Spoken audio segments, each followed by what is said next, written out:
Hey guys, what's going on? This is Matt Marinoff from Real Estate Recovery Group, and we've got a super show today. I'm pumped. We've got Melissa Desantis from EXP Real Estate, and let me just specify by saying it's DE capital S. Yeah, DeSantis, you got it right. because apparently I fucked up the Live in first short time. sales 101, Matt. What happened? Says you're live in short sales 101. What about my short sales live? What? That's where we're going live. We're going live everywhere right now. I don't think so. All right, well, we'll find out. It says I'm live in other spots. So what's going to happen, unfortunately, is people are going to make comments, and That's then I'm not going to be able to see it. So It's not live on my page. it's not live on your page? No. That's interesting. Because it's showing it's live on my regular page, Short Sell 101, another group, and on YouTube. No. So, I just got a notification. Matt is live now in short sales 101. well, regardless, I mean, those are the people that really want to hear what's going on in Melissa DeSantis' world. Oh, okay. Anyway, so guys, Matt Marinoff for Real Estate Recovery Group. Thanks so much for joining the show. Appreciate it. 12 o'clock every single day, Monday through Friday. We are bringing people's thoughts, dreams, passions, and miracles come true.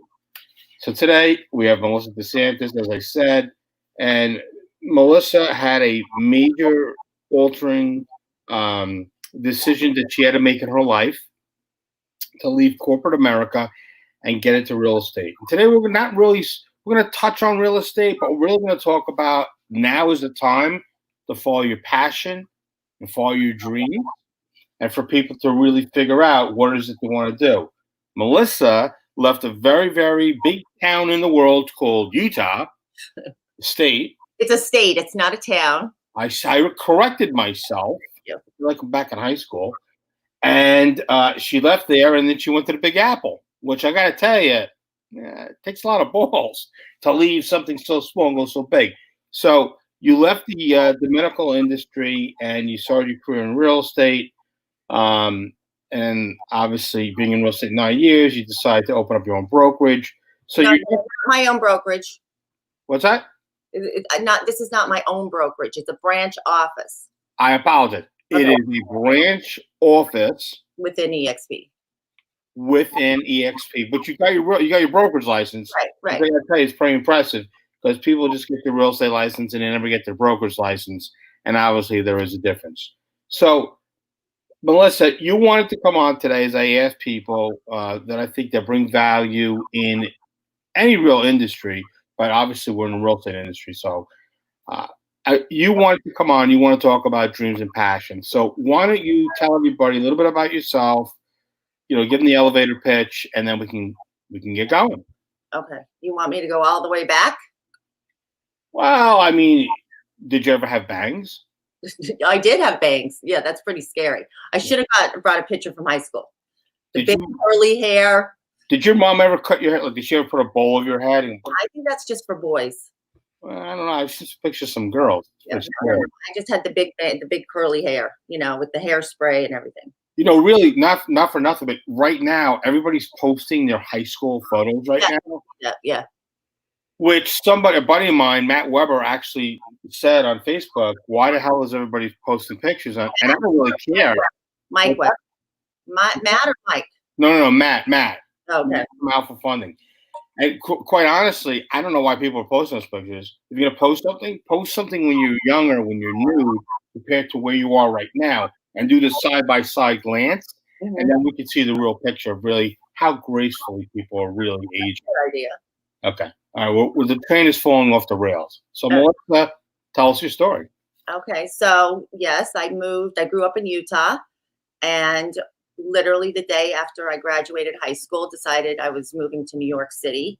But I had been to New York. My father's side of the family was out here because my father's from New York.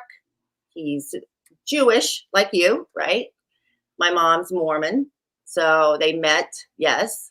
You knew that. I'm not saying. It's just for TV. Oh, you want to make it like exciting. I want to add some drama to it. Yeah, dramatize it, right?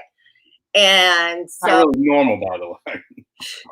So I grew up in Utah, but I would come to the East Coast, to New York City, Long Island, every summer for many years, and I knew that that's where I wanted to be. So left Utah, moved to New York City, and got a job working for Ronald Perlman. If you ever heard of him, he owned like Coleman, Marvel Comics, and Revlon, and lived at the 92nd Street Y. And that went on for a while. And then eventually I moved out to New Jersey to live with family and went to school at FIT, and then graduated there 2 years, and then went to Rider. After Rider University, worked for the NFL for a bit. And from there I got into, that you may have not have known. No, I didn't know. What'd you do for the NFL?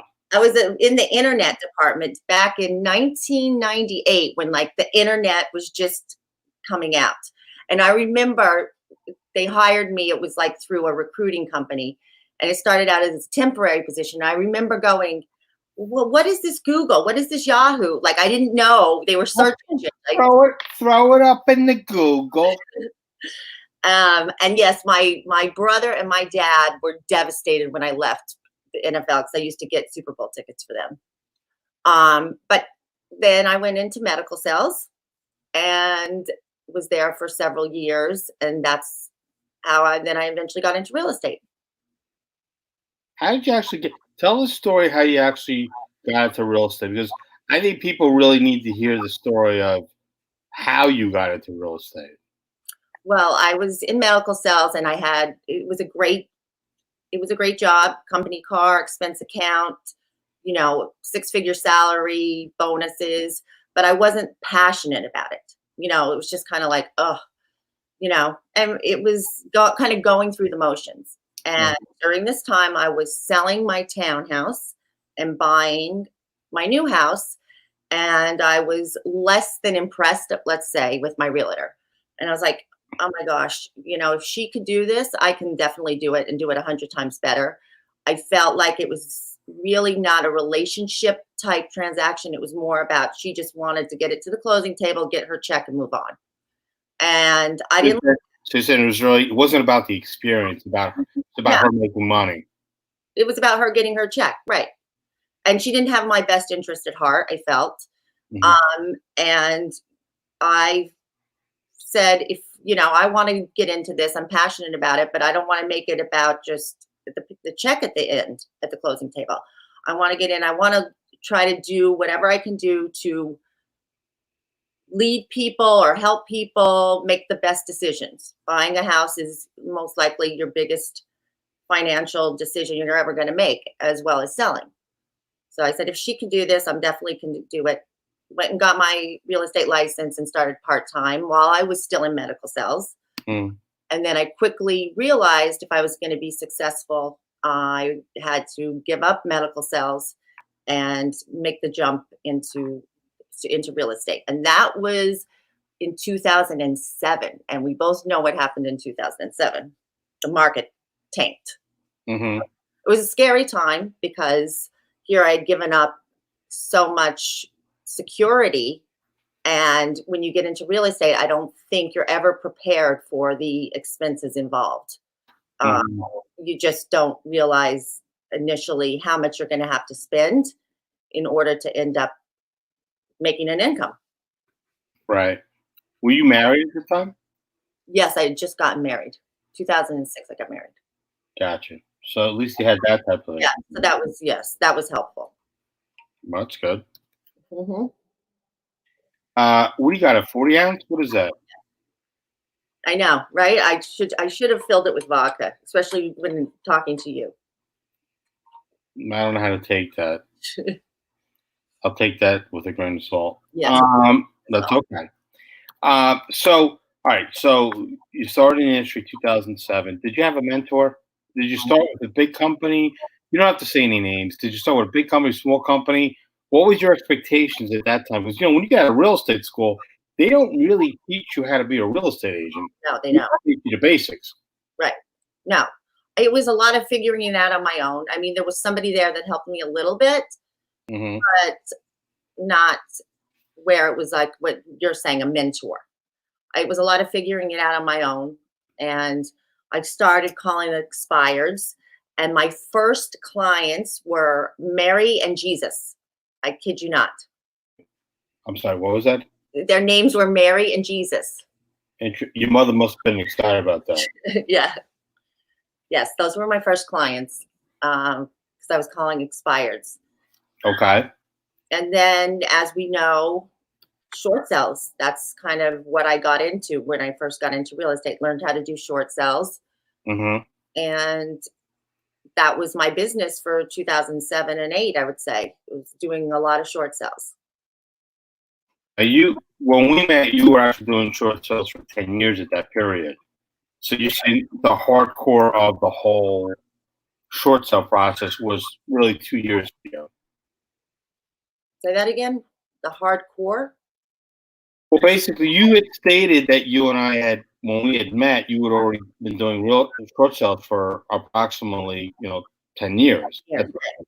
But you're saying that was it only really 2 years that was your bread and butter, and then you started to branch out into other. Then they kind of went away. So I was doing them here and there, but not like I was in 2007, 8, 9. It wasn't as much. They weren't around as much anymore.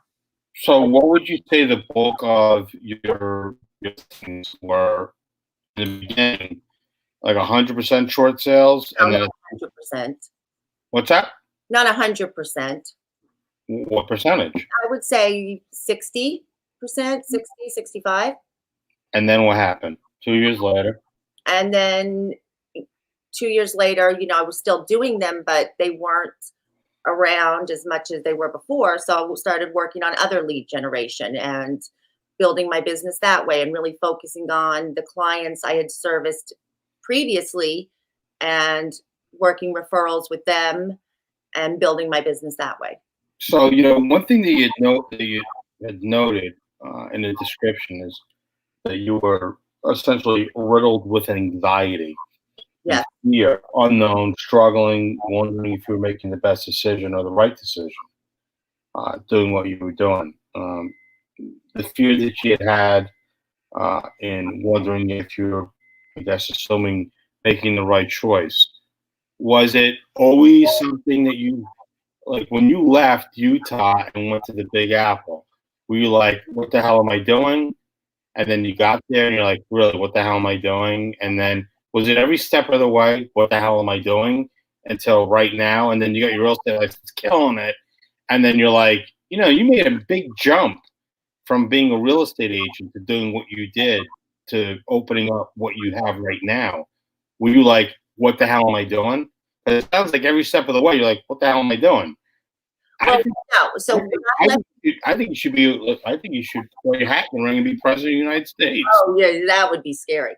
Yeah, a lot of drinking going on during the day. So when I left Utah, I wasn't like what the hell I was doing because I was 16. I think when we're younger, we have much less fear, right? Yeah. It doesn't scare us. I think if I had to do something like that now, I don't know if I could do it. Right. So, and then I had anxiety about leaving medical sales and getting into real estate. But again, I was younger and I was like, okay, if it doesn't work out, I'm sure I can always get back into medical sales. How long were you in medical sales for? About 2001 so almost 5 years, about 5 years. Most people in 5 years when they're medical sales, they make a ridiculous amount of money. So you must have had a sick salary in a car. Yes. Yeah, but I wasn't passionate. Like, it's like you want to wake up every day excited about your job, about what you're doing. And I just didn't feel that way. Right. I didn't want to, when you have to say to yourself, do I want to live the rest of my life doing what I'm doing? And most of us spend a large majority of our time in our career. Is that the dog barking? Yeah, you want another one? You have another one if you want it. No. I love my dog. My dog's fine. I don't know if you say so. Guys, I want to leave Melissa's information at the bottom. You could text her, you could call her. Men, she is married, so be careful. I believe her husband's in law enforcement, so he probably checks her phone every day. But you can follow her on Facebook as well. So one thing, My biggest anxiety was leaving my brokerage of 9 years and making the jump to EXP. That's the anxiety that I can't even begin to tell you. And I don't know if that's because now I'm older, right. or if I just didn't have the confidence in myself to make a jump. Because when I did it, it was 18 months ago, and everybody was like, EXP who? EXP what? Why would you leave a big name brokerage for this company nobody's heard of? So you left. So I want to ask you this question, because most people that I know, and obviously there's no secret, you and I work on something, but what people that are leaving bigger agencies to go with, let's say EXP, and this is an easy sales call, so I don't want people to drop off. But no, this is nothing about EXP. No. But most people are saying, "Hey, look, if it doesn't work out, I'll come back." Right. What was the reaction when you told, people in general that you wanted to leave your organization of 9 years and you want to try something fresh? Mm-hmm. What was their reaction? Why would you do this? I had just had my best year in real estate. So why would I do this? It was like, why? What? It was. People just were puzzled, I guess. One thing I want to tell you is that, I train real estate agents. I work with investors. I do coaching.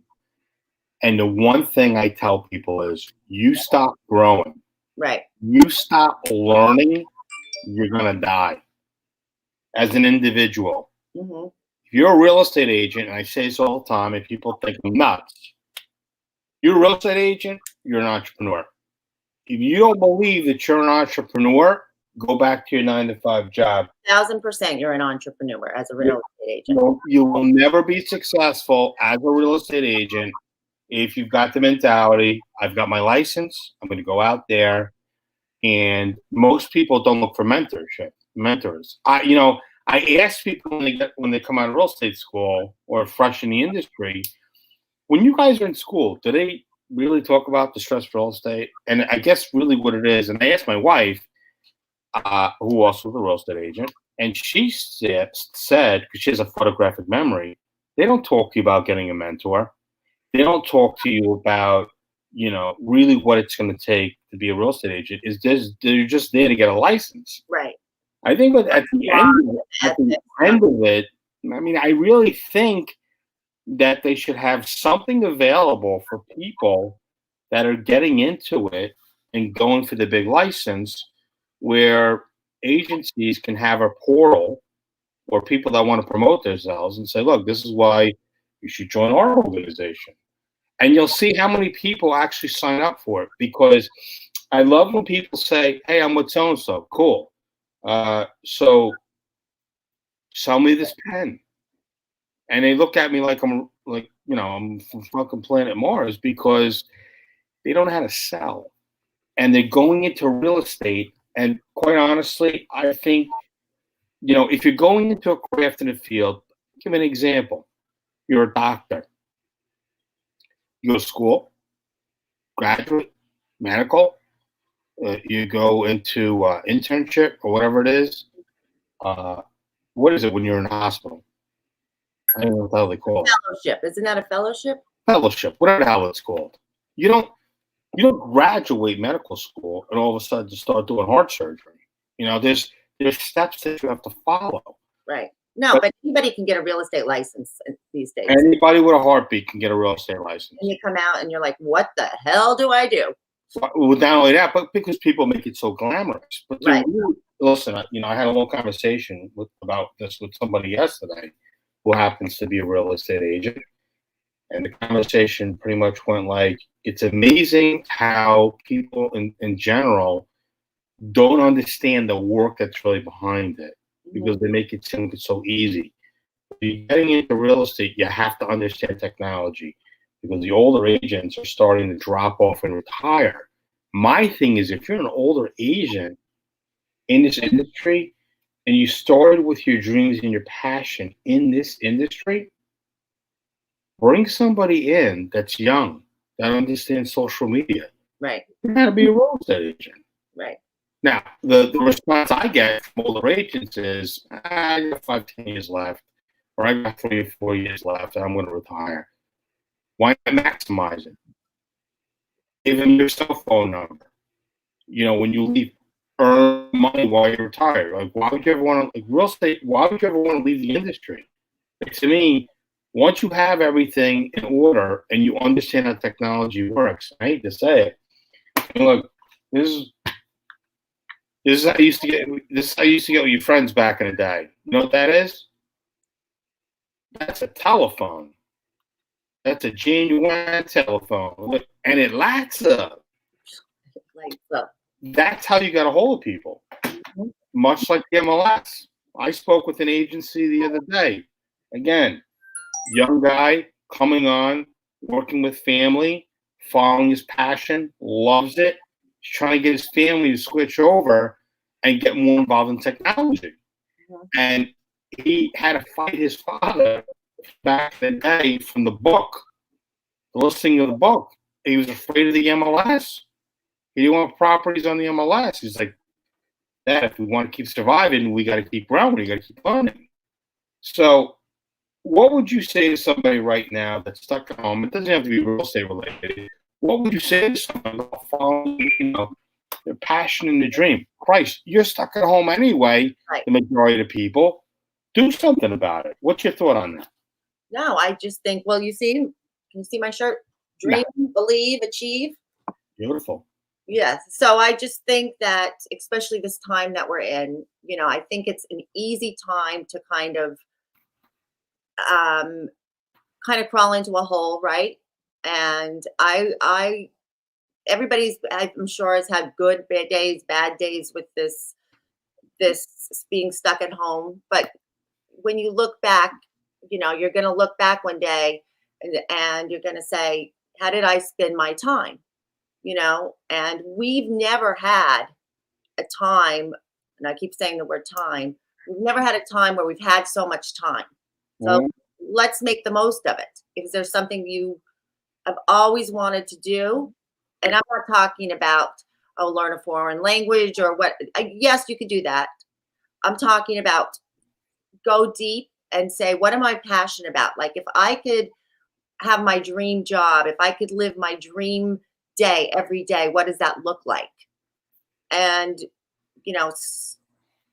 and give me a signal if I keep saying because I look back on my videos and I say and I can't. I'm not going to correct you during your videos. So I think this is the time to try something. If whether it's real estate, for me, honestly, what I'm going to try. I don't know if this is okay to say. Day trading. Did you ever day trade? No, I don't day trade. Okay. So I've always been interested in that. So that's something that I'm going to learn a little bit about. But take advantage of this time to look into yourself and your personal growth and do something that you've always wanted to do. And I mean, people are either working less maybe, or they're on furlough. They've been furloughed, or they're lost their job, or they're limited hours. So I just think you should look inside yourself and say, is this the job I want to do? If not, maybe dip your feet into something else that you're passionate about. Because when are we going to, hopefully we're not going to be in this time too much longer, but when are we going, hopefully never have this type of event occur where we can really work on ourselves and our personal growth? I don't think anybody wants to hear this, but I want to say at least mid end of May. At this point, I would say the reins are really going to be, they might start loosening it, but they're going to be held tight. I hope you're right in May and not, into the fall. No, I don't believe it's going to be in the fall. I think it's going to be, unfortunately, I think it's going to be a new normal. I think you're going to start going to restaurants. Restaurants are going to open up. It's going to be very strange. Mm-hmm. Maybe less tables they're talking about. Yeah. You might have a server come up in a mask with gloves. Honestly, this is a great opportunity for people that are in merchandising. You and the NFL. I mean, I just don't have the brain power right now based on what I'm doing with my market. Why is the New York Yankees? Why are the Mets? Why are the Nets? Why is the Giants or the Jets or whatever football team? Why are they not making masks? Yeah, you're right. I know I'm right. Well, why isn't Real Estate Recovery Group not making a mask? How do you know we haven't started making them yet? Okay, maybe you have. Listen, I've always been ahead of the curve. In 2005, people had no idea who the hell I was.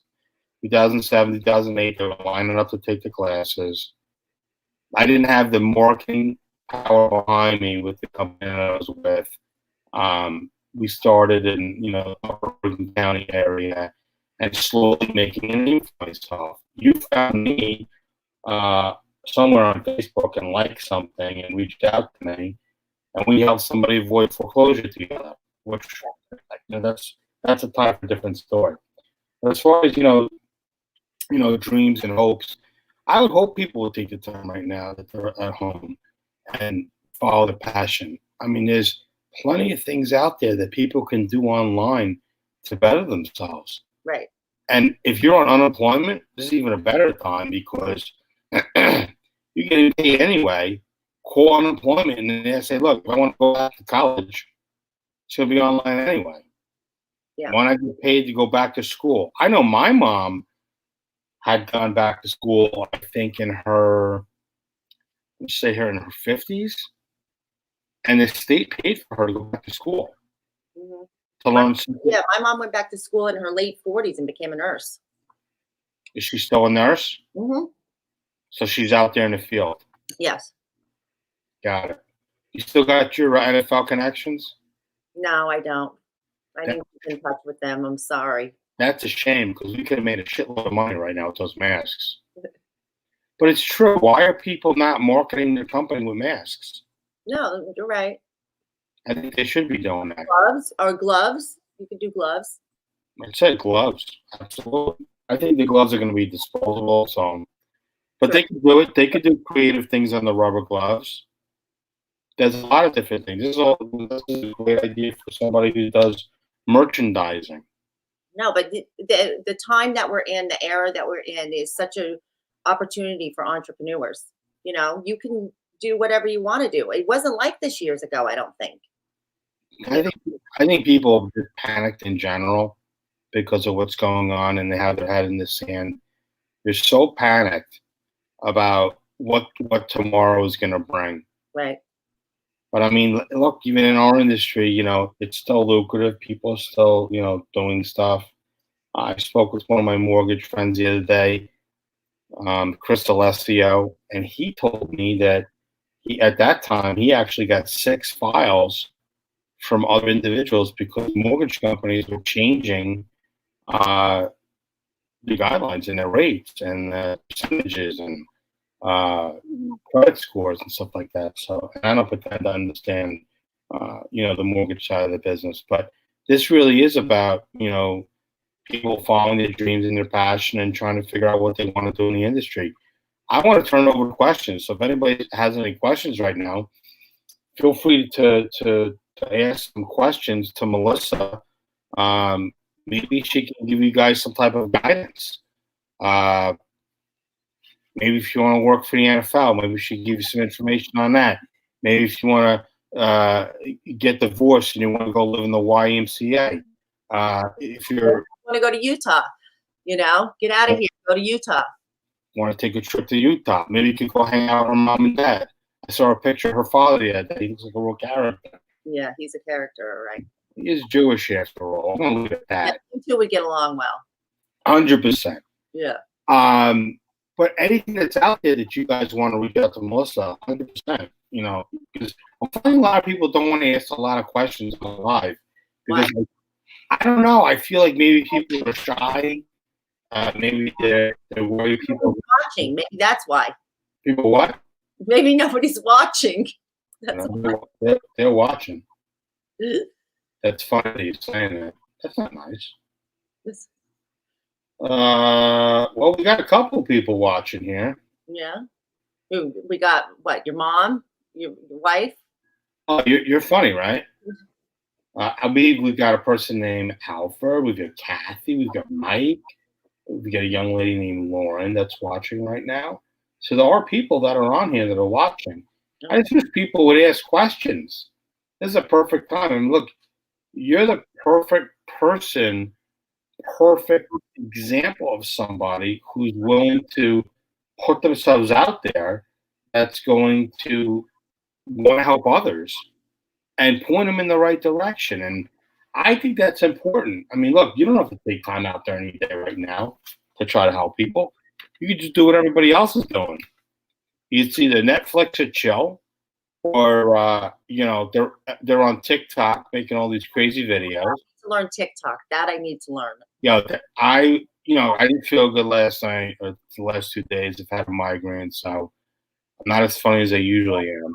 But I have to tell you, being up at 2:30 in the morning watching some of these TikTok videos, yeah, they're hysterical. People are losing their fucking minds. Yeah. They really are.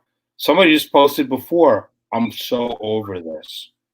But you know what? Right now, from what I understand, in certain areas, the virus is for somewhat certain areas is actually leveling off. Mm-hmm.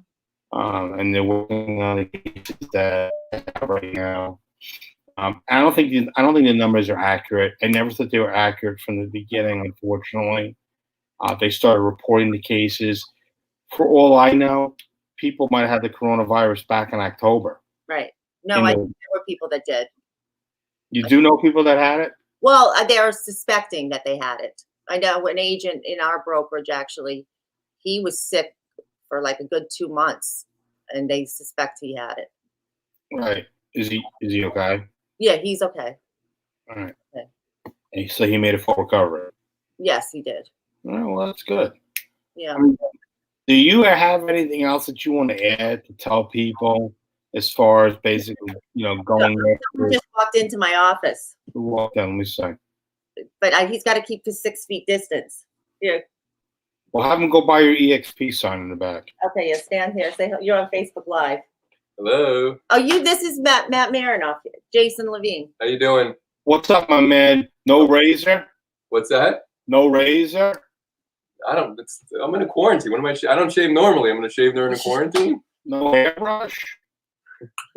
I'm only playing. Show your hair, Matt. Show your hair. Come on. I'm not. Hey, we can't be talking now. Bro, I'm a mess, bro. I'm a mess. What kind of call you on? This is a Facebook Live. Are you on live right now? Yeah. Do my hair. Call me when you're done. Okay. So actually, this is what it looks like when I wake up in the morning. That's what it looks like? Hold on. Wait. That's what my hair looks like anyway. It's a fucking mess. You don't have a lot, though, so don't worry. I gotta work with what I got. Yeah, you got to work with what you got. I work with what I got. Yeah. My goal is, since I'm gonna be cooped up anyway, eat egg whites, go outside, scream at my neighbors, and exercise a little bit, and lose a couple pounds. I mean, I'm talking to people right now. They're panicked. Right. They can't keep their goddamn mouth shut right now. All they do is keep eating. I'm like, stop eating. I've talked to people that have lost like 100 pounds, 50 pounds, 30 pounds. They're panicked. I'm like, what are you panicked about? The only thing that's different is you can't leave your house. Right. Chain up your goddamn refrigerator. What am I telling you to do? Chain it up. Right? Yeah. I don't know why. I don't have that panic or that. I know a lot of realtors are feeling the panic. I think we're going to go through a tough time, but I think we're going to just be just fine. And I think the real estate industry is going to be what helps get us out of this recession that I think we're coming into. Look, so here's the deal, because people ask me all the time, what's your thought? My thought, 2013, 2014 is really the end of the loan modifications, the major loan modifications, and creeping into 2017. So because of the 2013, 2014, those mods that are failing was going to be the next adjustment in our market share. That was the adjustment that was coming. But, unfortunately, it's the adjustment in the market. That's that. It's the shadow inventory, and now it's COVID-19. So you got three different things coming at you in 2020, 2021. My prediction was always going to be an adjustment in 2020, 2021 with my team. But now we've got that. So it's going to cause an issue in the market. Is it going to be a major disruption?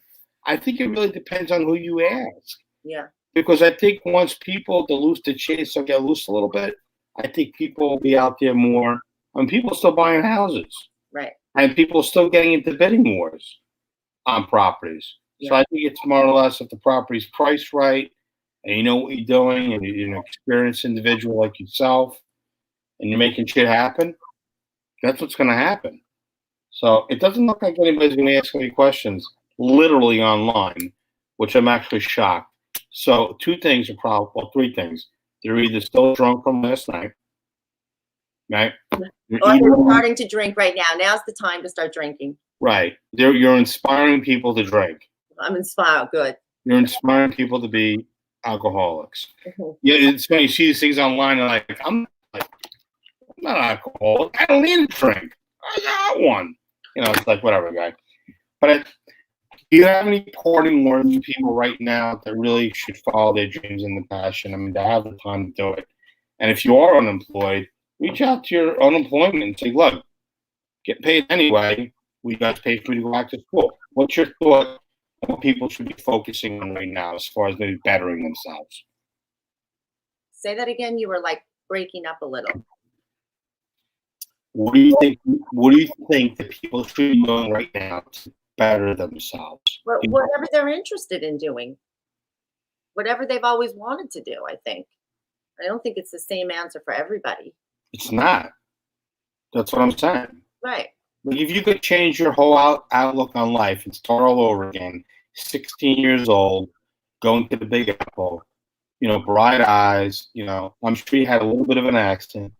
Oh, people still tell me I have an accent. You don't really have an accent. It's very, it's bland, to be honest. It's bland? You could be in a deep cover operation and people wouldn't know where the hell you live. They wouldn't know where you come from. For me, it's a dead giveaway. I'm either from Jersey or New York. Right. But what would you do? What's 16-year-old Melissa doing right now? What would she do if she was coming to the Big Apple? What would you tell her? Or what would you do? I don't think I am understanding your question, Matt. I think you really do have alcohol in your drink. No. My question is, to go get alcohol in my drink. Would you change anything any differently than you've already done so far in your path in your life? Oh, would I change? I think when you look back, you always look back and say, why did I second guess myself? Why did I feel so insecure? Why did I feel not good enough? I think a lot of those things I would change. Got it. Today, that my insecurities and my fears caused a lot of unnecessary stress that shouldn't have been. That as long as you believe in yourself, no one should ever let you second guess yourself or tell you or make you feel you're not good enough. And I went through a lot of that in my life, feeling like, can I really do this? Am I good enough? Am I, smart enough? Am I pretty enough? Am I thin enough? All those things that it's bullshit. It's bullshit. It's, comes down to yourself and you knowing that you're good enough and you can do it. So, I agree with you. I'm with you 100%. I think that people need to really understand when you're an adult and you look back at yourself as an adolescent, I cared what other people thought.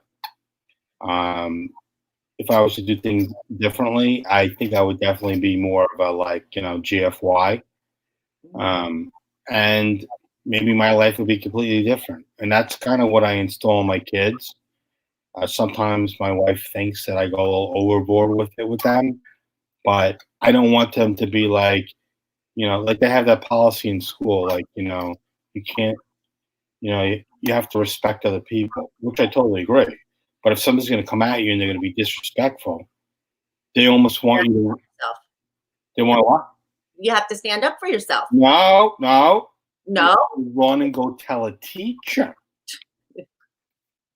That's not real life. No, that's not real life. Somebody comes at you and take a swing, make sure they miss, and come at them. That's my parting gift for today, as far as knowledge and information, passion and dream. That if somebody comes after you, you absolutely have to fight back. Sometimes words are not enough, and people need to really get their ass kicked enough to realize that they need to reshape the way that they think and move forward correctly in life and society. Otherwise, they're going to end up like a couple of people that I actually went to school with that are dead. Yeah. That's what it is. Melissa, I loved having you on today. I like the whole, small town girl, going to the big town, the New York, the Big Apple. I learned something new about you today. I did not know that you went to go actually settle in at your local YMCA at such a young age. I think that's amazing. I think you're an amazing, powerful person, regardless of the real estate agency. And I think that people really need to know you. They should friend you, and that they should reach out to you because you're an influencer, and I appreciate your time.